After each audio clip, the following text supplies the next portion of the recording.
Dans la capitale Kinshasa, en province et même dans le fin fond du pays, l'instabilité du taux d'échange déstabilise profondément l'économie nationale.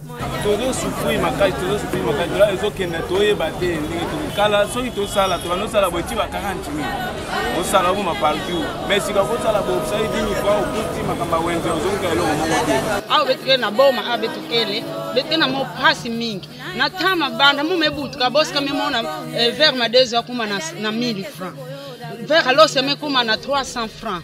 Natama beto tu vas sombra l'os na 300 francs. Beto vas sombra l'os 1200, 250. Maintenant beto sou tu même comme à 300, 350. Wa beto so ko soukira. Ba mambo modele ba na mume butikira mumona ya TV. Situation qui s'empire et laisse la population dans une souffrance jamais vécue auparavant. Un véritable calvaire qui se généralise. La crise est énorme.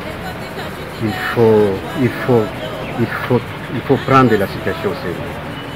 Batonyo so bazolela ndenge dollar imati mbongo ezomona pe lisusu te ebungi na kobunga me musala nyonso mutu asalaka po abika te mana ngai moko naza frappe na kati ya ndako na ngai na crise oyo nazosenga leta abongisa. Regardez même dans les combis, dans les taxis bis. Le matin, vous payez 1000 francs. À midi, 500 francs. Le soir, 1000 francs. Ça ne se fait aucun pays dans le monde. Même au Rwanda, même à côté de nous, à Brazzaville. Le problème est que, bien que confinement, pourquoi on n'a pas comme ça, mais biso le comme subir dollar à niveau combien en tout cas, de comprendre. On s'est dit 20 000 à Mobimba, et ça pas même 10 dollars en qualité. 10 dollars, il y a 20 000 belé. Mais tu peux dire qu'on comprend rien. Kotambola na nzela nde na utinda kokobimati koto to kutana na yaki na sombelo komako ya muke et mati, donc je ne peux plus na simbi nzela pour kozonga ndako. Une crise qui s'étend même dans les entreprises publiques, le cas de cet homme impayé depuis 4 mois. Pour le moment, tu as déjà 4 mois non payés. Surtout 4 mois non payés. Na kimi musala transco, na musala bilan. Ce qu'on a causé, Babylone condamné pour la recelle pour le moment, dollar est déjà mal. Sur la liste s'ajoute cette enseignante qui s'est plaint sur l'inadéquation de son salaire en francs et le taux actuel, c'est qu'elle considère comme un danger pour sa famille et l'avenir de ses enfants. Bazo futanga francs, mais tango ko yoka to yango e komi na dollar, mais zo correspondre. Dollar eye koboma. Donc ti wa dollar ezaki na 10 ezalaki na 100 et comme ti soki na combien bana auto ebite so bakotanga tala na ndenge to marché et comme bana ifu bana 6e basa l'examen ba para ba kokate économie ezate. Le danger, c'est aussi la flambée de prix des produits de première nécessité sur le marché. Véritable impasse entre vendeurs et clients, c'est la tour de Babel.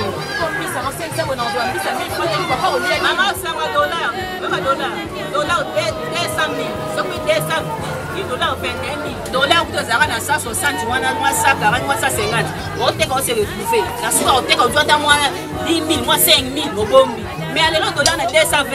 Quand on 1000 fois au bout de la pamba. Hein? On va en avoir le monde. 1000 fois il n'y a pas de dollar est 220. Donc il y a un rythme à 300. Autre victime de cette crise, ce sont les centres de santé et hôpitaux qui reçoivent plus de malades mais moins d'argent pour leur prise en charge à cause de la crise. Notre consultation garde le même prix. Donc nous ne pouvons pas faire ce qu'on faisait autrefois. On ne peut pas le faire aujourd'hui. C'est vraiment impossible d'économiser. Donc nous travaillons à zéro. Face à la réalité, toujours pas des solutions urgentes venant du gouvernement. La grande question qui revient sur les lèvres des Congolais, où est donc parti le slogan « Le peuple d'abord ». Le peuple d'abord, je n'en vois pas, je n'en vois même pas. Je n'en vois même pas. Alobaki peuple d'abord. Peuple d'abord, azosala eloko te. Ozelango, azomekisa biso makasi, osufri, butu ezoyinda, ntongo ezotana, AGP ezokende. bakonzi na biso mboka boye bango nde boza wana boza mitema mabe epuis nde toza boye facture ya courant na mai ti lelo ezoya kaka ezoya bakosi biso 3 mois impayé mais bafacture ye facture ya mai tozwaka facture ya mai na 2000 francs mais facture ya mai lelo ekomi na 60 000. Ya ma peuple d'abord ndenge espère ndenge na yebaki ke Félix a continué à pouvoir. Oh, il y aura des bons. Mais c'est tôt, hein? Mawa.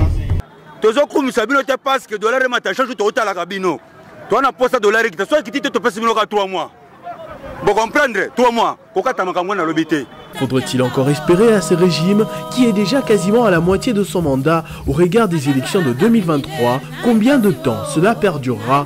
Des questions qui attendent des réponses précises. Dossier à suivre.